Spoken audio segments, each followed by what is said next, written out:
শ্রী ঠাকুরের অলৌকিক কাহিনী থেকে আজকের নিবেদন। প্লেগের প্রাদুর্ভাব। শীতকালে মজফ্ফরপুরে প্লেগের প্রাদুর্ভাব হয়। কোনো বাড়িতে প্লেগ দেখা দিলে পাড়া জনশূন্য হয়ে পড়ত, রাস্তায় কেউ বেরোতো না। সন্ধ্যায় কোনো বাড়িতে আলো জ্বলতো না। প্লেগাক্রান্ত মানুষ ৩-৪ ঘন্টার মধ্যেই মারা যেত।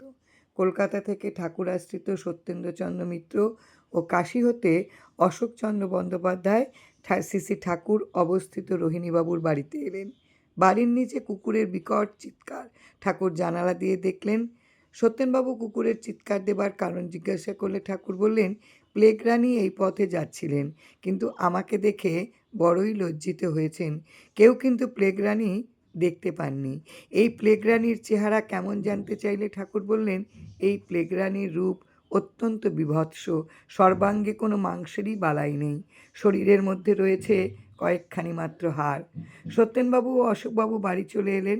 শ্রী ঠাকুর সে সময় কাশী চলে যান। যাবার সময় লাবণ্য দেবীকে শ্রী ঠাকুর বললেন, ভয় কি? আপনাদের এ বাড়িতে মানুষ তো দূরের কথা, একটি পিঁপড়াও মরিবে না, নিশ্চিত হইয়া থাকুন।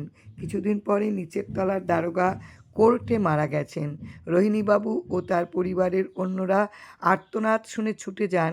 শ্রী ঠাকুর বলেছেন, প্লেগের সময় ৫-৬খানা পাপড়ি খয়েরের টুকরো ১ গ্লাস জলে মিশিয়ে রেখে খয়ের গোলা জল পান করতে হয়, তাতে প্লেগ থেকে রক্ষা পাওয়া যায়।